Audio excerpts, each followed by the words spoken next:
My name is Edward Sanshin Oberholtzer. I'm the resident priest here at the Joseph Priestley Zen Sangha in Lewisburg, Pennsylvania. We are an affiliate of Empty Moon Zen. We're all going to die. A dear friend and I were once going to speak with a group of college students about Zen. Ken suggested that we begin with me going into the class alone, looking around sternly and then announcing, "You're all going to die," turning on my heel and leaving. 2 minutes later, he would walk in, spread his hands, and, "Any questions?" Well, that was long ago. The way it works is, we're all going to die.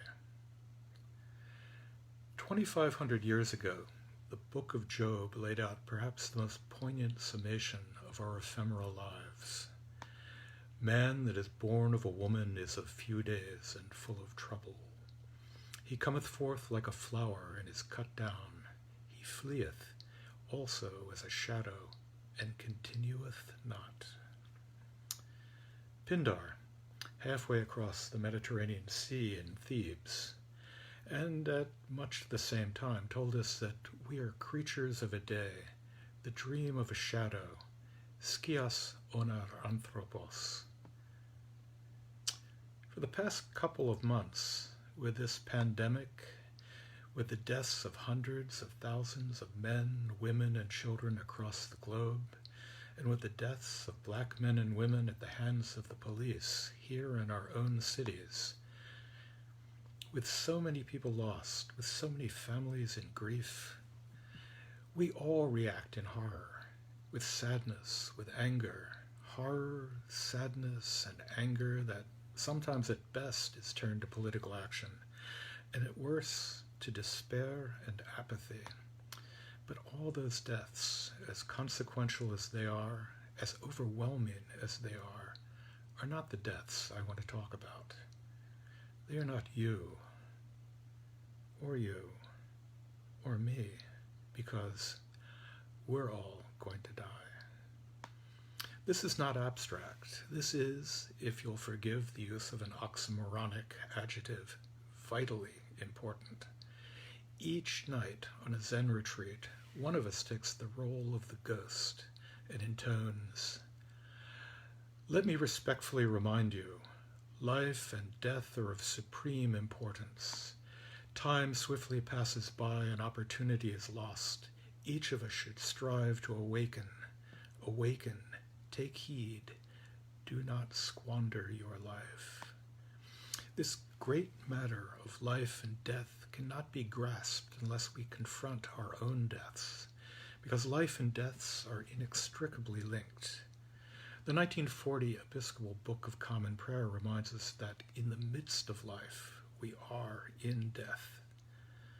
And so, we are all going to die.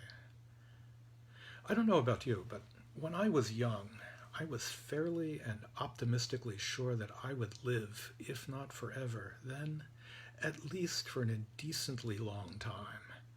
As I grew older, one by one, the causes of my impending mortality would drop away, conquered by an ever-improving medical science. I just had to be sure not to outpace that advance.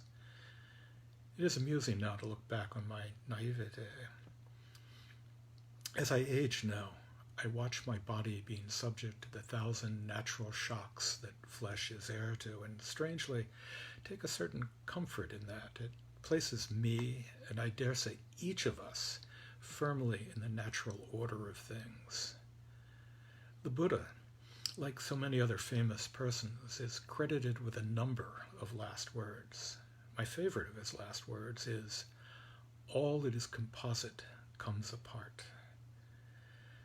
I don't seek confirmation of modern science in ancient beliefs, though I can't help but see the second law of thermodynamics in this basic tenet of the Buddha. Entropy increases, things fall apart, the center does not hold. My beard turns gray, my eyes dim, And I hear that Zen ghost reminding me that time is short and we're all going to die. Anne Aiken, the wife of Robert Aiken, and a teacher in her own right, was once asked by her teacher, "What do you think of death?"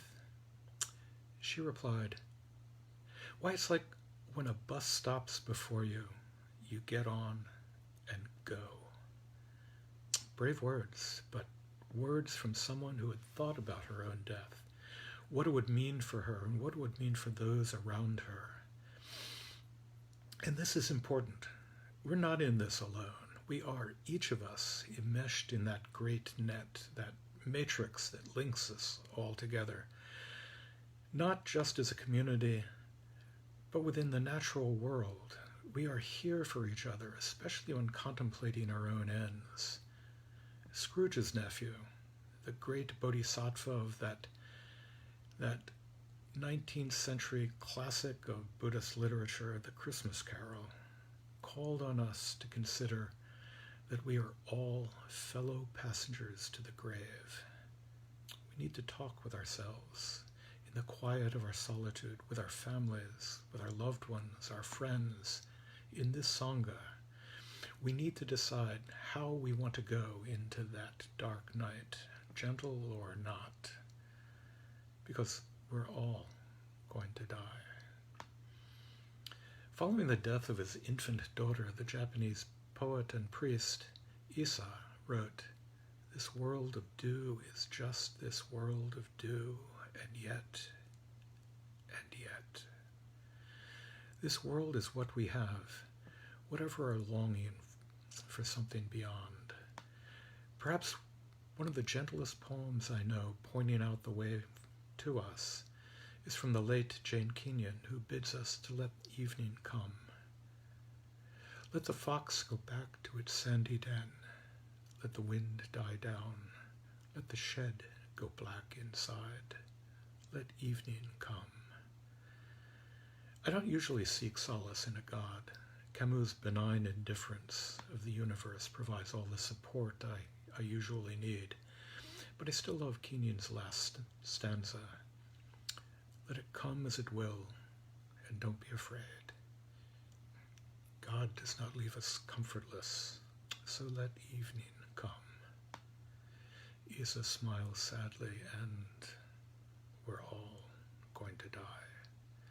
And yet, whatever you believe, remember the words of Kaz Tanahashi.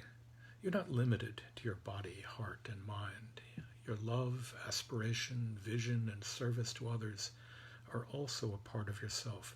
They will continue to be active and help others. You are without boundary. Losing your body, heart, and mind is only losing a part of yourself.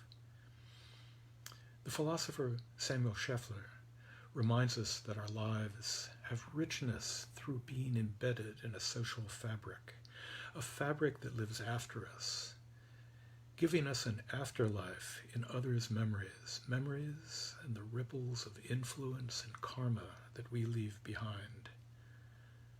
We are all in this together, and we are